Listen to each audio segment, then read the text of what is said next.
할렐루야. 선한 목자 되신 하나님께서 여러분 각자에게 꼭 필요한 은혜를 복락의 강수로 채워주기를 바랍니다. 오늘 회중 찬송하셨는데 예수 앞에 나오면 영생복락 면류관, 그 다음 뭐예요? 확실히 바뀌었네. 복락의 강수, 영생복락 면류관. 아마 예수님 믿지 않는 세상에서 이런 용어를 평생 한 번도 안 써보았을 거예요. 그래서 주님 믿는 것은 너무나 신비하고 깊이가 있는 것입니다. 오늘 말씀을 통한, 특별히 오늘 말씀을 통한 진리 지식에 눈을 뜨는 시간 되기를 바랍니다. 오늘 본문 7절을 여러분들이 히브리 7장 7절을 읽었는데 뭐라고 나오냐면 이렇게 나오죠. 뭐라고 나와 있습니까? 논란의 여지 없이 낮은 자가 높은 자에게 축복을 받느니라, 그렇게 되어 있는데, 우리는 주님 앞에 다 엎드려서 부복하고 항복하고 주님만이 나의 전부입니다라고 고백할 때 하나님 주시는 독특한 축복이 있는 것이에요. 그게 논란의 여지가 없어요.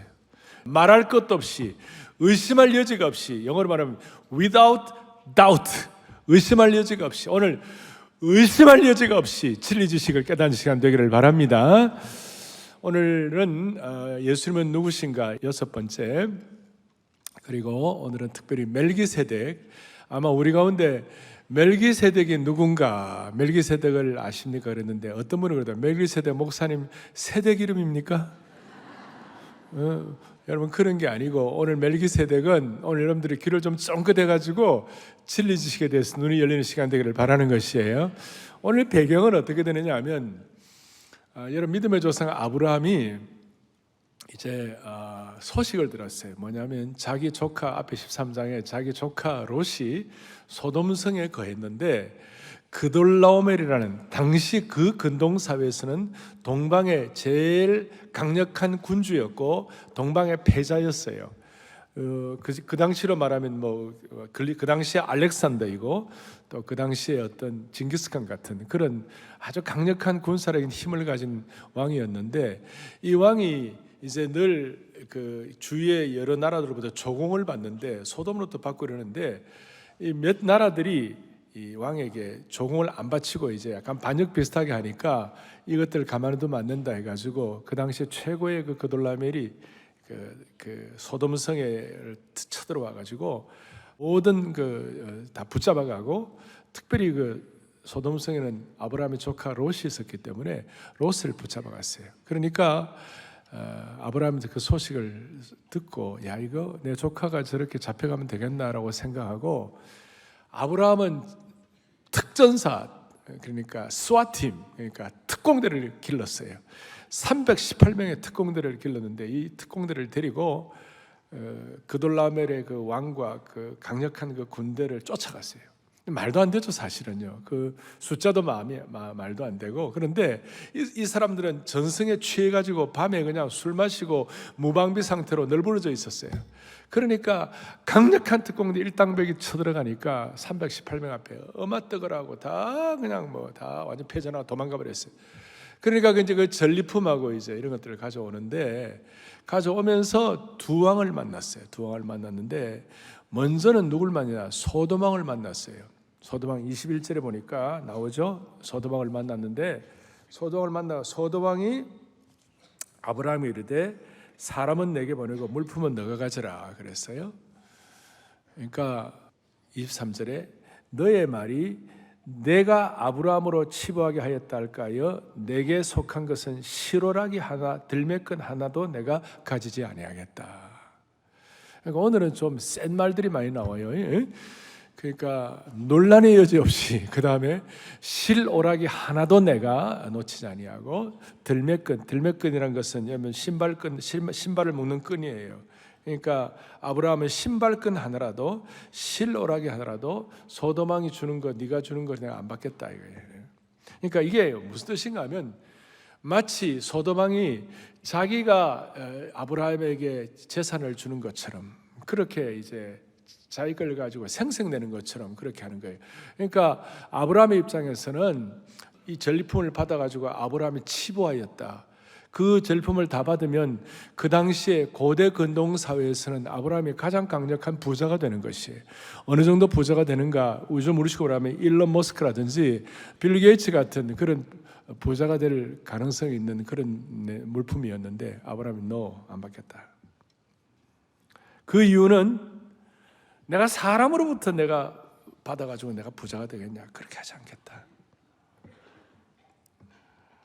그래서 소돔 왕의 제안을 깨끗하게 거부를 했습니다. 그러니까 아브라함은 지금 외적 전쟁에서 승리했을 뿐만 아니라 어떻게 보면 아브라함도 욕심이 있을 거고 유혹도 있을 거고 그런데 내면의 어떤 전쟁으로부터 승리한 것입니다. 그러니까 그런 마음을 가지니까 하나님께서 놀라운 축복을 주시는데 첫 번째 뭐냐면 내면의 유혹을 승리하니까 하나님 누구를 만나게 주셨다고요? 멜기세덱을 만나게 주셨어요. 또 다른 왕이 있는데 멜기세덱에 대해서 18절에 살렘 왕 멜기세덱이 그 다음 뭐예요? 떡과 포도주를 가지고 나왔으니 그는 지극히 높으신 하나님의 뭐였다고요? 제사장이었더라. 이제 이게 지극히 높으신 하나님의 제사장이었더라. 그러니까 멜기세덱은 무례한 예의가 없는 어떻게 보면 좀 저열한 그런 소돔 왕과는 완전히 다르게 지극히 높으신 하나님의 제사장으로서 완전히 아브라함에 대해서 정말 따뜻한 태도를 가지고 전정으로 수고한 아브라함에게 떡과 포도주를 가지고 나왔습니다. 그리고 이 멜기세덱은 우리 모든 신학자들이 신비한 인물인데 구약에서 예수님을 예표하는 또 하나의 인물이다 이렇게 평가를 하고 있습니다.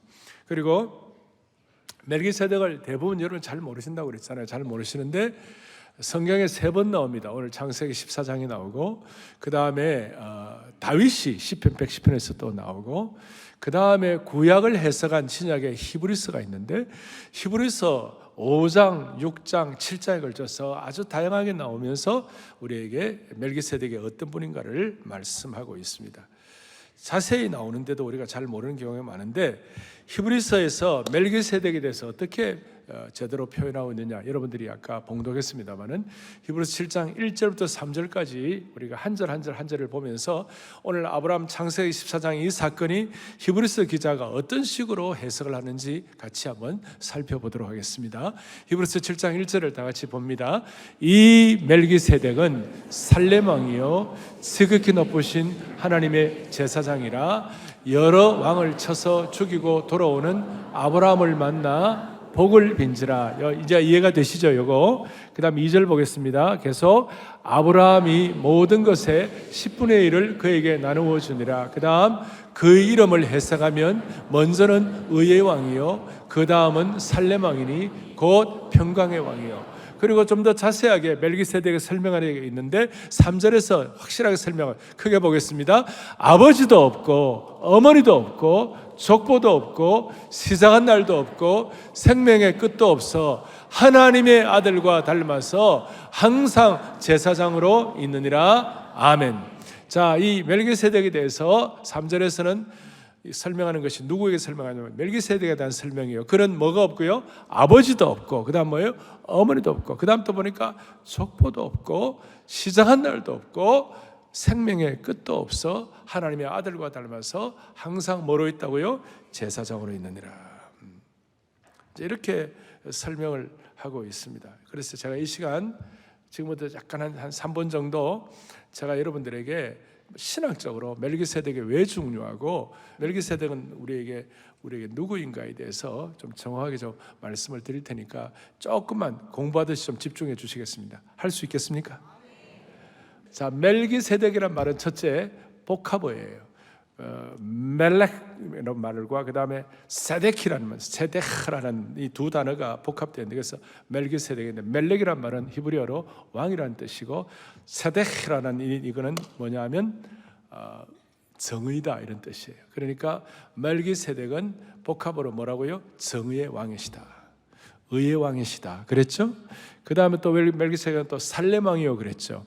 살렘은 여러분 샬롬 예루살렘 할 때 예루살렘의 평화의 성 아닙니까? 샬롬 할 때 평화라는 평강이란 말이죠. 평화, 평강. 그래서 여러분 Prince of Peace 이사야 9장에 보면 예수님에 대해서 그는 우리에게 평강의 왕이요 기억나시죠? 우리 예수님에 대한 예언할 때 평강의 왕이요 의의 왕이다. 멜기세덱의 이름 자체가 뜻하고 있는 것이 그렇다는 것입니다. 그래서 가장 우리에게 이제 예수님을 예표하는 것 중에서 평강의 왕, 그 다음에 의의 왕, 그리고 다시 한번 3절에서 뭐라고 해요? 아버지도 없고 어머니도 없고 족보도 없고 시작한 날도 없고 생명의 끝도 없어. 하나님 아들과 닮아서. 그 다음 뭡니까? 항상 제사장으로 있느니라. 그러니까 앞에 멜기세덱은 평강과 의의 왕일 뿐만 아니라 항상 제사장으로 있다. 성경에서 완벽하게 왕직과 제사장직을 겸임한 분은 예수님이 메시아인데 메시아밖에 없는데, 멜기세덱이 예수님의 예표로 왕직과 항상 제사장으로 있는 제사장식을 완벽하게 겸비한 줄로 믿습니다. 자, 멜기세덱의 뜻, 그다음 멜기세덱이 가진 그 역할 두가 왕직과 제사장은 바로 예수님을 예표하는 것이다.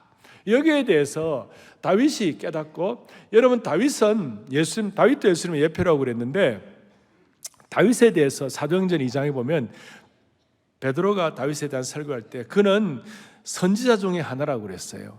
다윗도 보면 선지자 역할도 하고 왕의 역할을 했는데, 이제 여러분들이 이걸 좀 나중에 이제 그냥 기억하시고, 다윗이 110편 4절에 뭐라고 말씀하고 있냐, 이렇게 하고 있습니다. 110편 4절에 시작.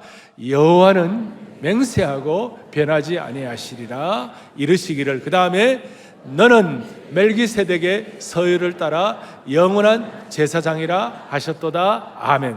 자, 여기는 너라고 그럴 때 이거는 예수님의 메시아십을 얘기하면서, 그 메시아는 멜기세덱의 서열을 따라 영원한 제사장이 되셨도다 그랬어요.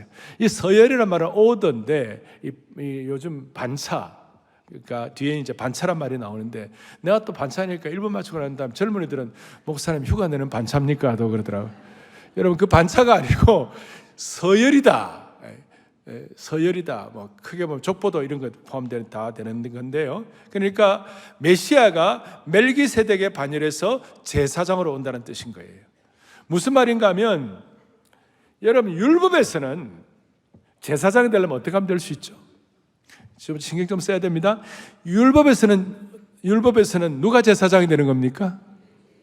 자, 어느 지파 제사장이 됩니까? 사랑의 교회 성도들은 다 아시죠? 자, 누가요? 레위 지파에서 제사장이 나오고, 대제사장은 레위 지파 가운데 아론의 자손들이 대제사장이 되는 거예요. 그 율법이에요. 그런데 여러분, 오늘 멜기세덱은 아브라함 시대니까 그 레위 지파보다 훨씬 윗세대예요. 이해가 됩니까? 아브라함 시대니까. 그러니까 예수님은 레위 지파입니까? 유다 지파입니까? 예수님은 유다 지파예요. 그런데 유다 지파인 예수님이 영원한 대제사장이 되시고 영원한 제사장이 되셨다는 건, 여기에 특별한 구약의 예수님의 메시아됨에 대한 예언을 하고 있는 것이에요. 조금 이해가 가십니까? 이제 다 이해 못해도 괜찮아요. 그 다음 내가 설명을 드릴 테니까. 그러니까 이 말씀을 히브리서 기자가 완전히 이해를 해가지고, 우리보다 더 많이 완벽하게 이해해가지고 히브리서 6장 20절에 놀라운 말씀을 하고 있어요. 다 같이 함께요. 예수께서 멜기세덱의 반차를 따라 영원한 대제사장이 되어 우리를 위하여 돌아가셨느니라. 아멘. 자, 예수님께서 뭐가 되셨다고요? 멜기세덱의 서열을 따라, 반차란 서열입니다. 멜기세덱의 서열을 따라 영원히 뭐가 되셨다고요? 대제사장이 되셨다. 이 반차라는 말은 일반적으로 가문을 계승하고 뒤를 잇는 것을 의미하는 것이죠. 그리고 히브리서 7장 3절 아까 얘기한 대로 아버지도 없고 어머니도 없고, 특별히 뭐가 없다고요? 족보가 없다. 창세기는 주요 인물들에 대한 내용들, 누구를 낳고 자세히 나오지만, 이 멜기세덱에 대해서 언급하면서 족보를 기록하지 않는 것은 특별한 의미가 있다는 것입니다. 여기에 이제 무슨 뜻이 있는가? 이제부터 중요합니다.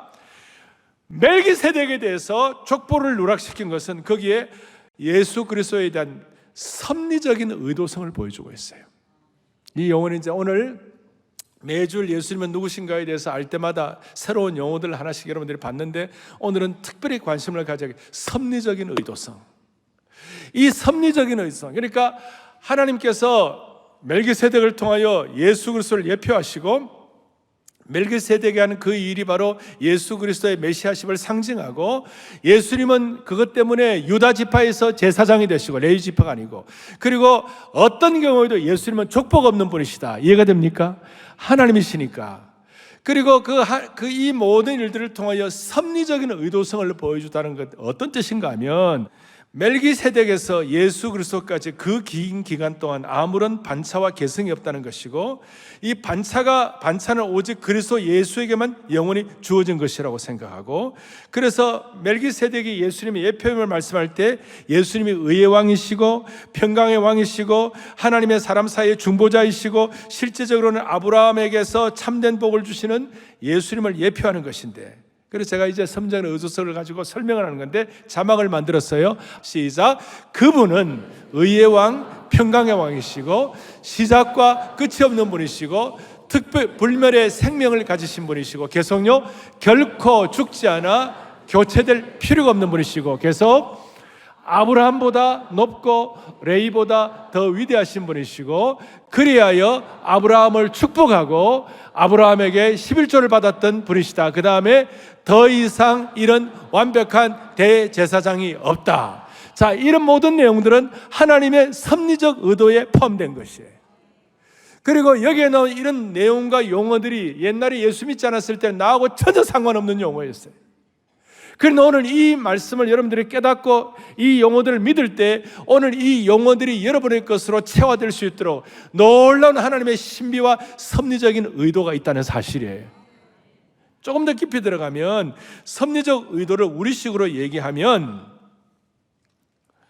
멜기세덱이 아브라함을 맞이하러 나온 것은 예수님이 오늘 저와 여러분을 만나 주시는 것이에요. 둘째, 멜기세덱이 아브라함을 축복하는 장면은 오늘 우리에게 영원한 축복을 주시는 것이라고 말할 수 있는 것이에요. 그리고 멜기세덱이 떡과 포도주를 가지고 축복한 것은 주님과의, 이제 얼마 있으면 성만찬 할 터인데, 성만찬, 떡과 포도주, 그와 연결이 되고 주님이 주시는 영적인 양식과 구원의 축복을 상징하는 것입니다. 이 섭리적인 의도가 얼마나 대단하냐면, 자, 제가 지난주에는 큰 인생의 전쟁을 앞에 놓고 있는, 여리고를 앞에 놓고 있는 이 여호수아가 군대 장관을 만나가지고 이제 전쟁을 잘 준비하도록 용기를 주신 것이 나와 있잖아요. 그것이라면 오늘은 전쟁에서 싸우고 돌아온 아브라함에게 멜기세덱 제사장으로 나타나셔가지고 복 주시고 위로하시는 하나님이신 줄로 믿습니다. 이런 뜻입니다. 오늘 하나님의 섭리적인 의도는 뭐냐면, 여러분과 저의 삶에 전쟁터 같은 고단한 생활 전선에서 지난 한 주간도 우리는 수많은 일들을 겪었어요. 예상하지 않던 일들, 어려운 일들, 마음으로 밖으로, 환경으로, 마음으로, 내면으로 수많은 일들을 겪었습니다. 그런 수많은 일터에서 우리가 선한 싸움을 싸우고 오늘 예배를 온 줄로 믿습니다. 그리고 왔는데 주님께서 오늘 멜기세덱의 반차를 따라서 영원한 제사장이 되시는 예수님께서 여러분과 저를 따뜻하게 맞아주시고 위로하시는 그 주님의 섭리적인 의도가 여기에 포함되어 있다는 것입니다.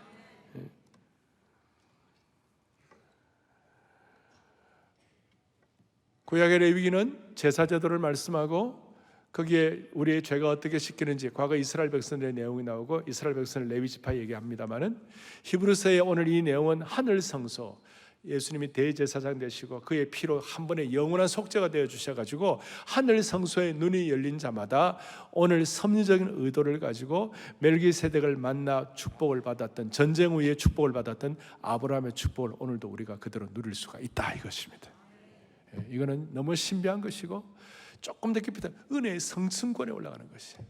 밑바닥에서 일어난 일들, 이 땅에 일어난 수많은 일들이 있습니다. 그런데 오늘 여기에 여러분들이 신비한 은혜의 눈을 뜨게 되면, 이 진리 지식의 깊이의 눈을 뜨게 되면 하나님의 섭리적 의도에 의한 영적인 거룩한 성층권에 올라가는 축복이 여러분과 저에게 있는 것이에요.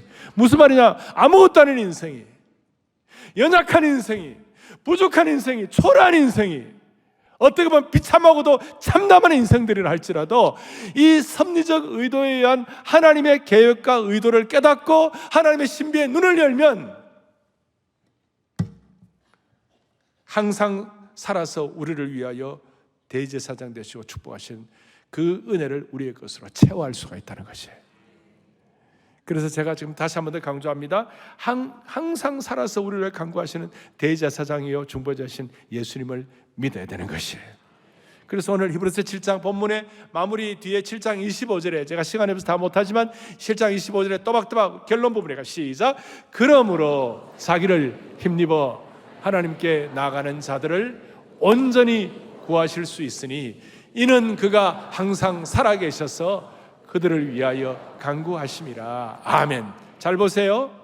그러므로라는 말이 너무 중요합니다. 이 모든 것을 몽땅 모은 것. 또 하나는 그가 항상 살아계셔서 우리를 위하여 간구해 주시느니라. 무슨 말이냐? 여기에 온전한 구원이란 말이 나오고 온전한 제사란 말이 나오는데 구약의 레위 지파와 이스라엘 백성들은 단편적으로 파편적으로 일부 부분적인 구원이었어요. 그런데 우리는 오늘 시대에 완전한 대제사장 되시는 예수 그리스도의 보혈의 피로 말미암아 우리는 항상 살아계신 그분의 능력을 통하여 이루는 온전한 제사를 주님 앞에 올려드릴 수가 있는 것이에요. 자, 그러므로라는 단어와 종합적으로 또 하나는 항상 살아계셔서, 항상 살아계셔서라는 이 단어가 얼마나 박진감이 있고 얼마나 역동적인지 몰라요. 여러분을 항상 살아계셔서 은혜 주시는 하나님의 은혜를, 이 신비함을 저와 여러분이 깨닫기를 바라는 것이에요. 이걸 깨달으면 이 땅에 살면서도 하늘의 부여와 능력에 눈이 열리게 되는 겁니다. 그리고 항상 살아계셔서 이 예배를 받으시는 주님을 찬양하는 것입니다. 우리가 숨쉬고 호흡하고 생명을 유지하고 오늘 이와 같이 예배를 드리는 것은 주님이 항상 살아계셔서 우리 예배를 받으시는 분이기 때문에 그렇다는 것입니다. 항상 살아계셔서 어떻게 하냐? 두 가지, 영원한 구원을 주시고 영원한 중보를 하게 되는 거예요. 그러니까 살아계신 주님은 우리에게 완벽한 구원의 표상이 되시고 또 하나는 오늘도 우리를 위하여 기도해 주시는 분이시에요. 중보기도 해주시고. 제가 거기에 해봤어요. 영원한 시 읽겠습니다. 영원한 구원과 영원한 중보는 멜기세덱의 반차를 따라 대제사장이신 예수님께 나아가는 주님의 모든 백성을 위하여 예비된 것이다. 아멘, 아멘. 그래서 오늘도 하늘 성소를 사모하여 이 예배에 나온 여러분들은 멜기세덱을 만나기를 바라고 멜기세덱을 제대로 깨닫기를 바라고 예수님을 예표하는 멜기세덱이 우리에게 주신 축복이 오늘 우리의 것으로 체화되기를 바라는 겁니다.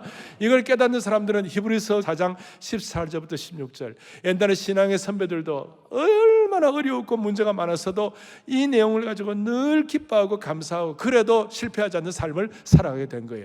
히브리서 4장 14절부터 16절까지 너무 소중한 말씀인데 우리 크게 선포하겠습니다. 14절 함께 선포합니다. 그러므로 우리에게 성천하시니 곧 하나님의 아들 예수시라.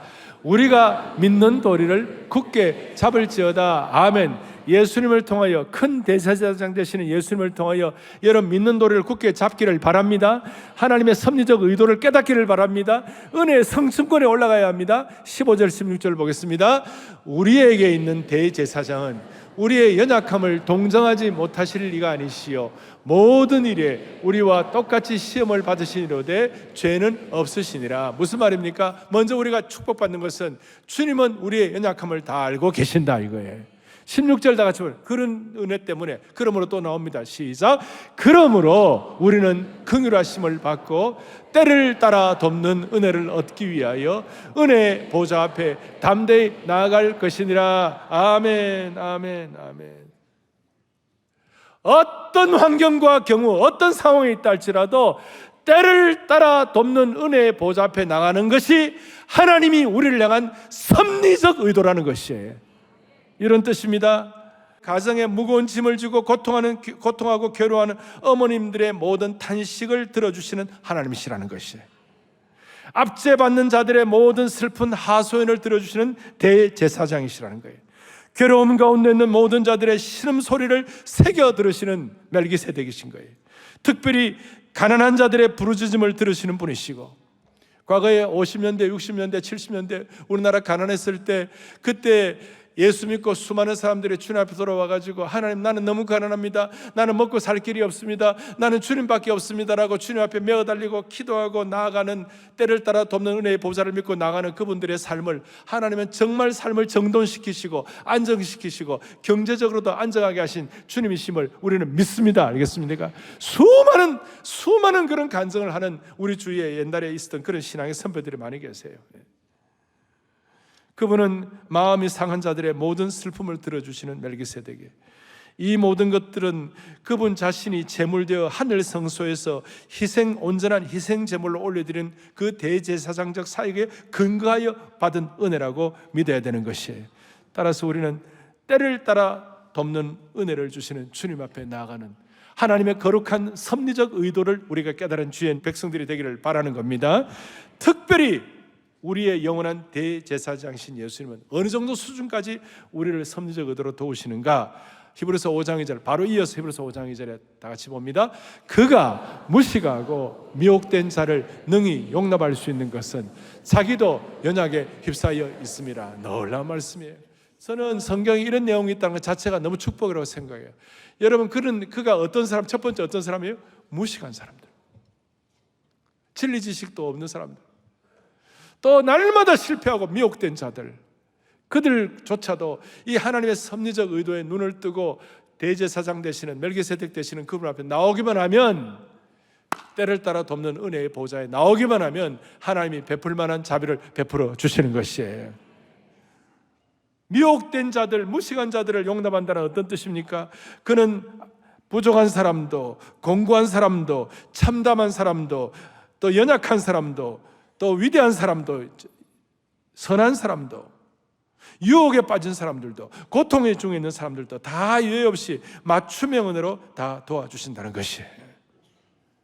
나이가 들고 초라하고 나이 늙고 연약하고 병들고 참혹하고 치매 때문에 고통당하고 가족들이 고통당하고 이런 상황에 아무것도 할 수 없는 그런, 어떨 때는 정말 벌레 같은 상황이 된다 할지라도 그 순간 우리는 하나님의 섭리적 의도에 눈을 뜨면 우리는 다 알 수 없지만 은혜의 보좌 앞에 나갈 때 하나님 베풀어 주실 만한 은혜가 있다는 것이에요.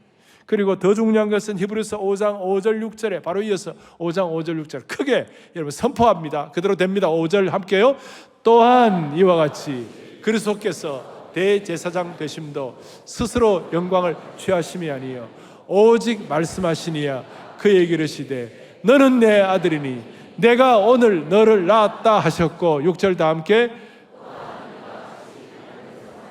아멘. 내가 영원히 멜기세덱의 반차를 따르는 제사장이라. 할렐루야. 여러분과 저는 영원히 멜기세덱의 서열과 반차를 따르는 왕같은 제사장이 된 줄로 확신합니다.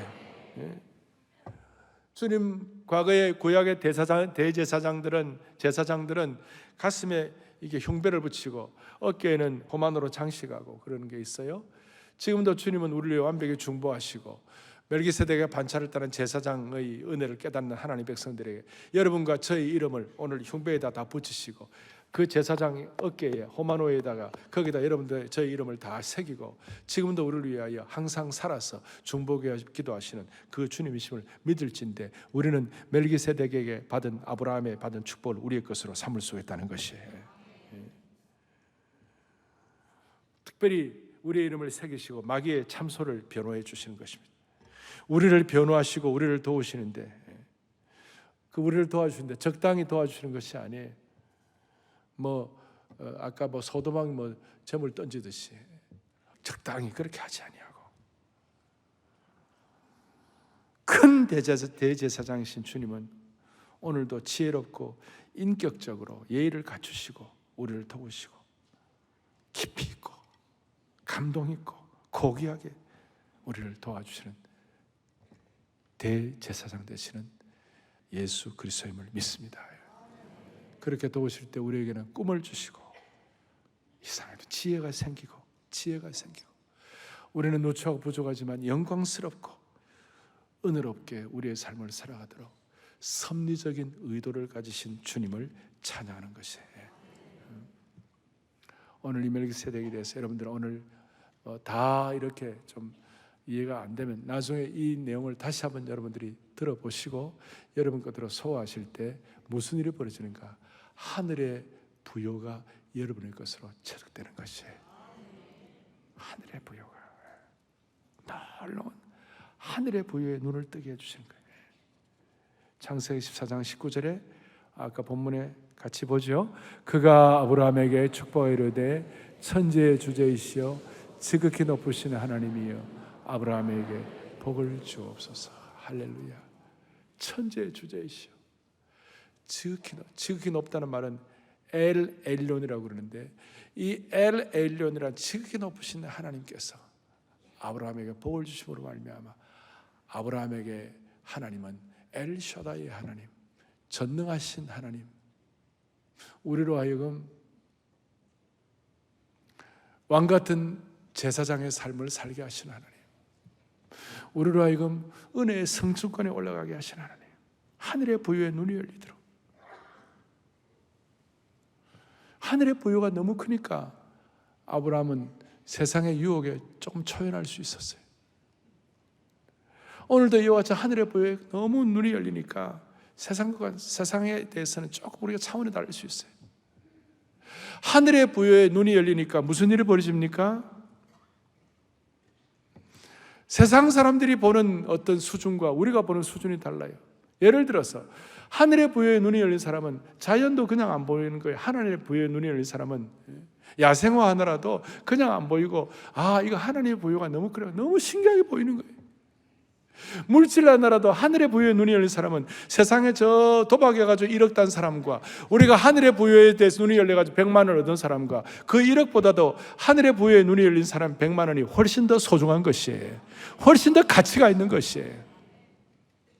수준이 달라지기 시작하는 것이에요.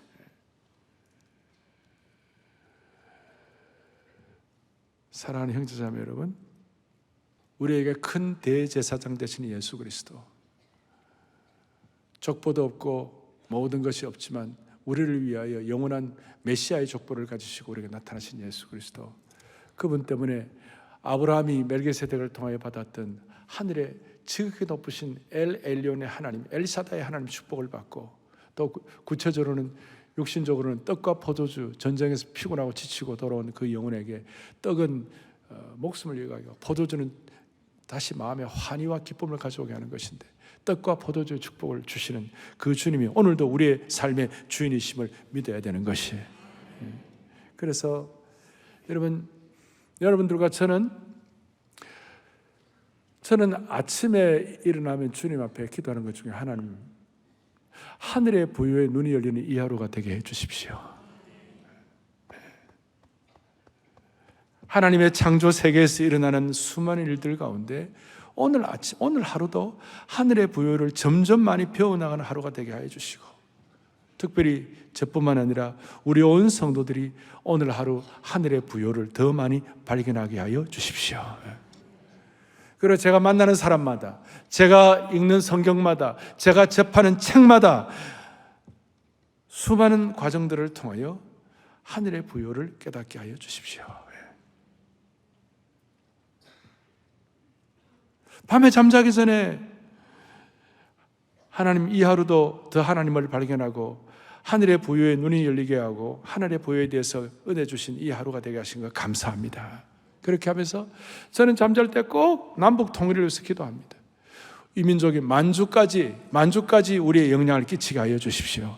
한국이 제사장 나라가 되게 하여 주십시오. 세계 복음주의 교회의 쇠퇴를 막고 대한민국의 복음주의 교회의 허브가 되게 하여 주십시오. 이를 위해 우리 성도들의 다 쓰임받게 해달라고, 하나님 나라의 꿈에 대한, 부여에 대한 꿈을 가지고 그렇게 하기 잘 때 숙면을 취하게 되고, 그리고 그 결과 하늘의 부여에 대한 관심을 갖게 되니까 하룻밤도 꿈없이 잠들지 아니하고 하룻밤도 꿈없이 깨지 아니하고, 세상에서도 부여가 많이 있어요. 저는 가끔 머리가 아프면 뮤지엄을 가는데, 박물관을 가는데, 박물관에 가면 도록이 있어요. 공예품이라든지 훌륭한 작품들 보면 도록이 있어요. 그걸 보면 어떻게 보면 하늘의 부여에 대한 이 땅에서의 약간의 예고편이거든요. 세상 사람들이 이렇게 할 수 있는데 하늘의 부여를 받은 사람들은 얼마나 하나님이 주신 축복이 많을까. 우리 온 성도들 예상치 않던 하나님의 부여와 능력을 날마다 체험하게 하여 주십시오.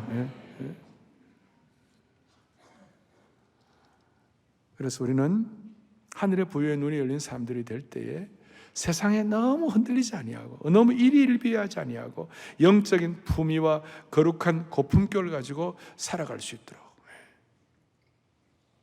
이것은 단순히 어떤 수고 후에 받는 적당한 보상 정도가 아니라 영적 전투 이후에 주어지는 환희와 기쁨과 품위를 말하는 것이에요. 삶의 가혹한 삶의 전투 가운데서도 하나님이 준비하신 이 섭리적 의도성을 가진 하늘의 부유의 눈이 열리는 축복이 있기를 바라는 것이에요. 자, 이럴 때 마지막으로 아브라함은 어떻게 했습니까? 20절에 보니까 같이 읽겠습니다.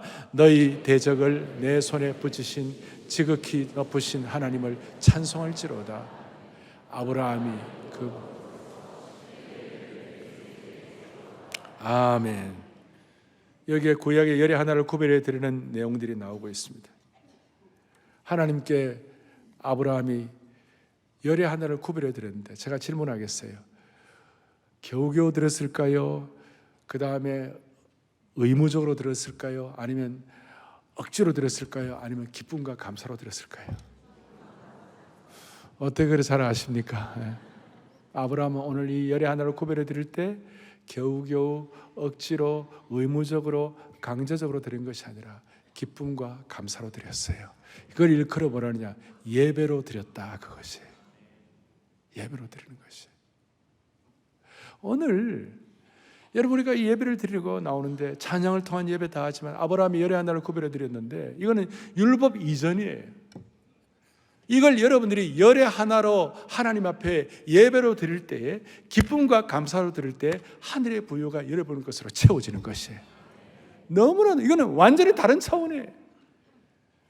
사랑의 교회 모든 성도들, 그 다음에 오늘 이 말씀을 듣는 모든 성도들은 오늘 명심을 하시길 바랍니다. 내가 하나님 앞에 올려드리는 열의 하나 구별하는 이 모든 것은 하나님 앞에 하늘의 부유의 눈이 열려가지고 기쁨과 감사로 예배로 드리는 것이다.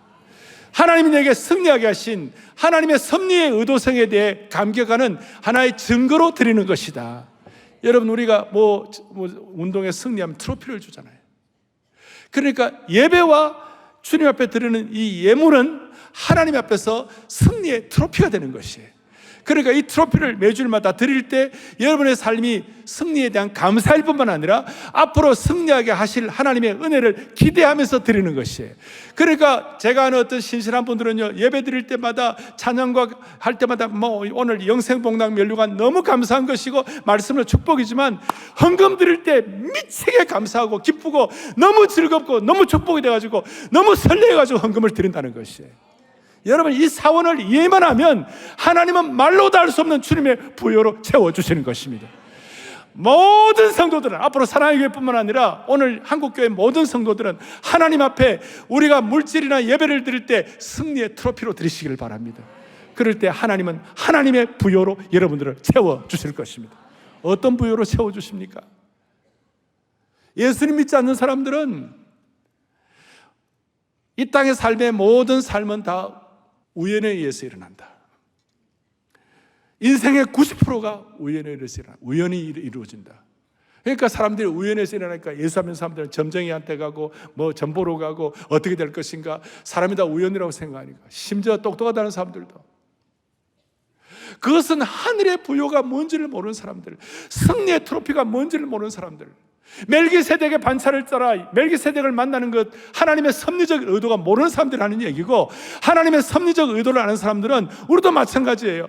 우리의 인생에 우리는 90%, 100% 하나님의 섭리적 의도에 의해서 우리 인생은 결정되는 것이에요. 여러분, 부모를 누구를 만나는 것, 여러분 하나님의 섭리적 의도에서 결정되는 것이에요. 여러분의 아내를 만났을 때 여러분들이 결심하고 만났습니까? 라일락 꽃이 피는 어느 날 만난 거예요. 너무나도 우리가 알았던 것이 너무나도 신비하게 만난 거예요. 여러분들 신실한 교수들, 여러분 생애에 특별한 분들, 여러분들이 자격에서 만났습니까? 하나님이 만나게 하신 것이에요. 저는 지금도 지방에서 올라와가지고, 제가 그때 신복인 목사님이라고 계셨어요, 내수동교회. 그리고 박이천 목사님, 나중에 우리 옥하는 목사님, 제가 그분들의 사랑을 받는다는 것은 상상도 못하는 거예요. 그분은 내 인생에서 볼 때 성층권에 계시는 분이에요. 나는 그분들은 화장실도 안 가는 줄 알았어. 어떻게 감히, at their with, 어떻게 감히. 그러나 하나님의 섭리적인 의도를 믿는 사람들은, 하늘의 부여를 믿는 사람들은 우리의 예배와 우리의 물질이 주님 앞에 승리의 트로피로 올려드리고, 아니 승리를 주님 앞에 기대하면서 드리는 그런 하나님의 백성들에게는 하늘의 부여와 하나님의 섭리적 의도를 가진 100% 하나님의 만남을 허락해 주시는 것이에요. 여러분들이 좀 부족하면 여러분들 자녀를 통하여 그 일을 이루어 주시는 것이에요. 하다못해 여러분들의 손자를 통해서라도 그 일을 이루어 주시는 것이에요. 오늘 이 은혜가 여러분들에게 충만하시기를 바라는 것입니다. 어마어마한 것입니다.